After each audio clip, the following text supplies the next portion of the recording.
everyone. Tonight I have a story for you about menstruation. So how many of you know that one douche who, if you told about a night like tonight, they would just dismiss it as like a bunch of chicks talking about their periods, right? There's that laugh, you know, like, you can now say, first of all, not all women have periods. Second of all, fuck yeah, we're gonna talk about it. And fuck you, you're a little bitch. So my period problems began about 7 years ago, senior year of college, and I had a period that lasted for 3 months. 12 weeks. It sucked. I went to the doctor, was like, what's going on? They were basically just like, your hormones are kind of out of whack, so we're just gonna double your birth control until it goes away. And it did. 4 years later, the same thing happened again. But after 2 months this time, I went to the doctors and I was just like, all right, like, what's going on? And they said the same thing, your hormones are out of whack. So I'm like, realign these hormone chakras, like, do what you need to do.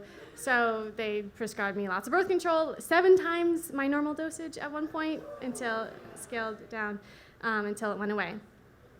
This time, though, the problems did not stay away. For the next couple of years, I would get periods that were long, very erratic, you know, it started to feel wrong to call them my periods because there was nothing periodic about them. There was no rhyme or reason. It was just like on any given day, my vagina would be like, hey, I think I might fuck up your day today. This led to some awful moments. One day I felt totally fine and decided to go on a run in Rock Creek Park. Felt a little twinge in my stomach, and then whoosh, blood clots all the way down my leg. Luckily, no one was around, and I found some bushes, I found some leaves to clean myself off, and this woman walks by with like shiny hair, like a tiny little fanny pack, and a tiny little dog that could probably fit in the fanny pack if she wanted, and I was just like, she has a tampon. So she saved my life. Also, the blood clot like expelled with such force that it skipped my shorts. I didn't have any stains. So I continued my run. It was great. Another time was not so lucky, and I was not taken by surprise. I was having a very bad period day. There was a lot of blood, there was a lot of pain, but I wanted to power through it to go see this film screening. It was a movie about climate change refugees, which is, I wrote half a book on this topic. I'm very passionate about it, so I really wanted to power through and get there. So it was so bad that just on the walk there, I had to empty out my Diva cup twice, and right when I got there. But then it was fine, you know, I'm sitting there, it's dark, I'm watching this movie about refugees, which is kind of actually comforting to just like, I'm in pain, but like in the scheme of things, like I'm fine. But then halfway through the movie, just whoosh, my cup overflowed and spilled down both of my pant legs on the inside. Red pants, so, but I had to leave that one, couldn't get away with that. I should have seen it coming because the movie was literally named Human Flow. So I like blame myself for that one, but this was a problem that was not getting better. It was not just embarrassing and gross. It was taking a real toll on me. It was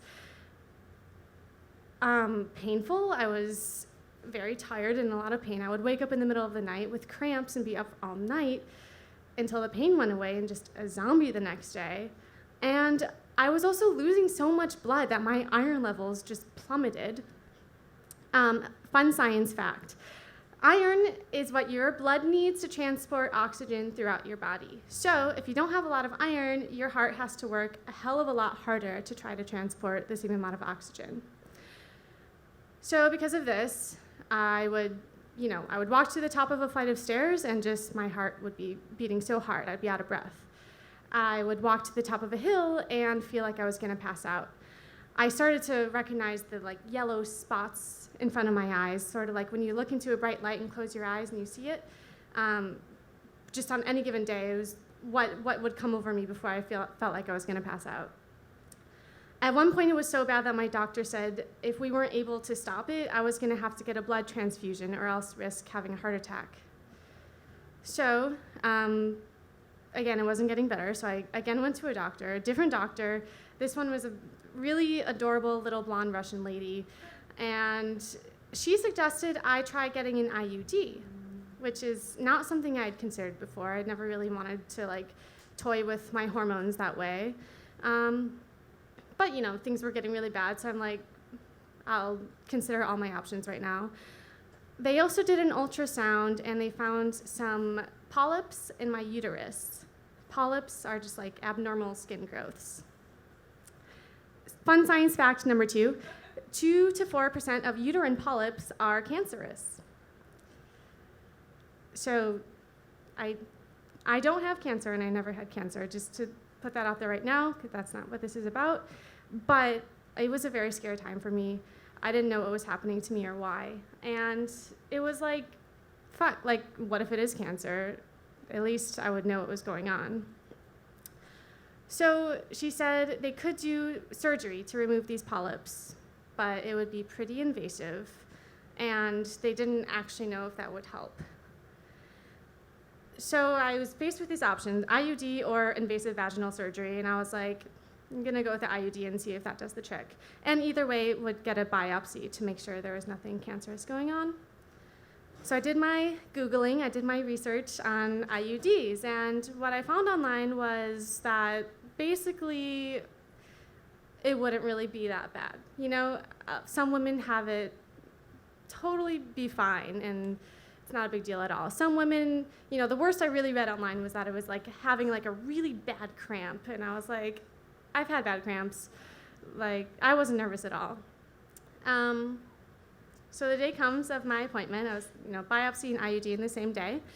I'm very excited. I'm totally gonna slay this IUD. I take 2 Advils, just like my doctor told me to. I'm a good patient. I go into the office and into the operating room, take off my pants, get on the table. I'm laying down on the table, put my feet in the stirrups. My doctor comes in and, clamps me open with the opener thing. And she's just like, okay, we're gonna do this. We're gonna do the biopsy, and then we're gonna do the IUD. And both of them are gonna hurt, but they're both gonna be super quick. So I'm just like, shit. I forgot to Google the biopsy. I didn't know that was gonna hurt at all. I was like, all right, we're gonna do this. And so, biopsy is first. To do a biopsy, you have to get enough cell tissue so you can do a test for cancer. So to do a uterine biopsy, you have to scrape this tissue out of your uterus. So that happened. She scraped out my uterus, and it fucking hurt. I was not prepared for that. If you ever want to know exactly where your uterus is in your body, I recommend getting a biopsy because you will feel it. But that was done. It was quick. It was fine. Then came the IUD. Fun science fact number 3. When a foreign object is placed inside your uterus that your body isn't used to or not expecting, it doesn't really like that and will try to do anything it can to get it out. So my uterus was at this point not very happy, scraped out, exhausted, and then here comes the IUD. So she's putting it in, and oh my God, this is a pain that I have never felt before in my life. Everything seized inside and felt like my insides were screaming. And I know this is only supposed to last a couple of seconds, but it's long enough for me to think if childbirth is anything like this, I'm never fucking having kids. And also, I'm just like completely reconnecting with every single God that I've ever known. My atheist God, Jew God, Santa. I'm praying for it to be over. I'm praying I'm gonna be the best atheist ever. I'm gonna start saying happy holidays in July. I'm gonna go back to temple and I'm gonna bring 20 pounds of kugel, I swear. And I'm gonna buy the best Christmas presents ever for every single one of my nieces and nephews, even the one I don't like. Just let it be over. And then it's over. But the pain didn't go away. My doctor gave me some pads. I was bleeding at that point, and leaves me there to just, start to recover on the table. I eventually get dressed, and just my whole body is one giant cramp. So I hobble out of there and, go to the checkout counter and hobble outside and make it as far as the cafe next door, the Au Bon Pain, and you can't say that name and not sound like an asshole. Au Bon Pain.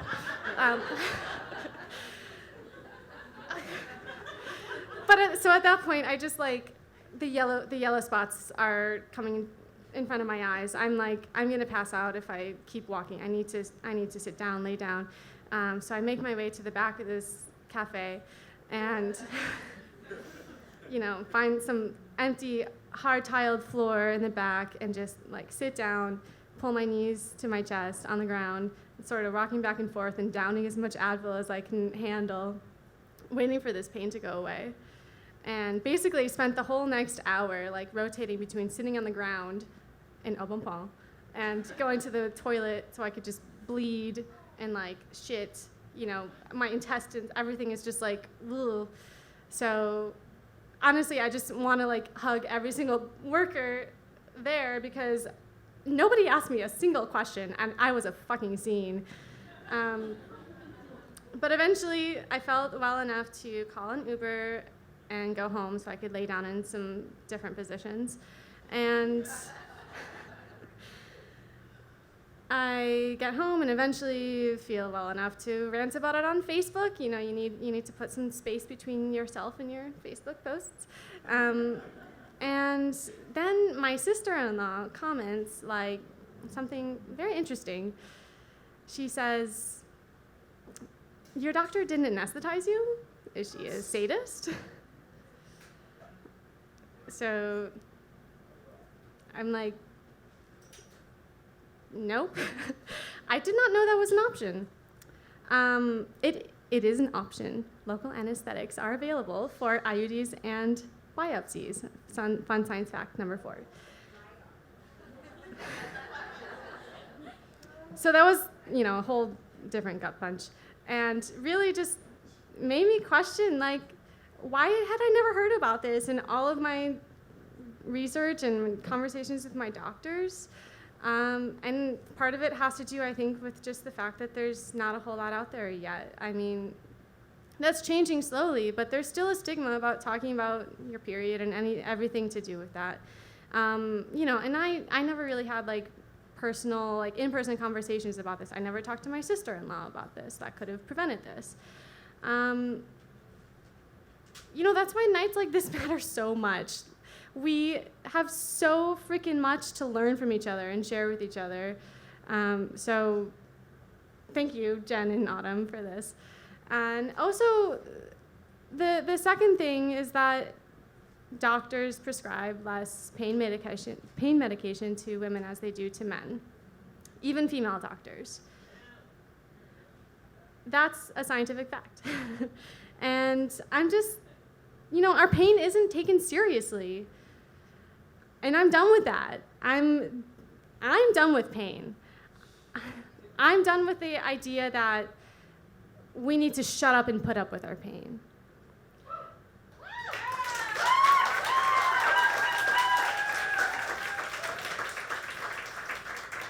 So, since getting my IUD, things have been actually really, really great.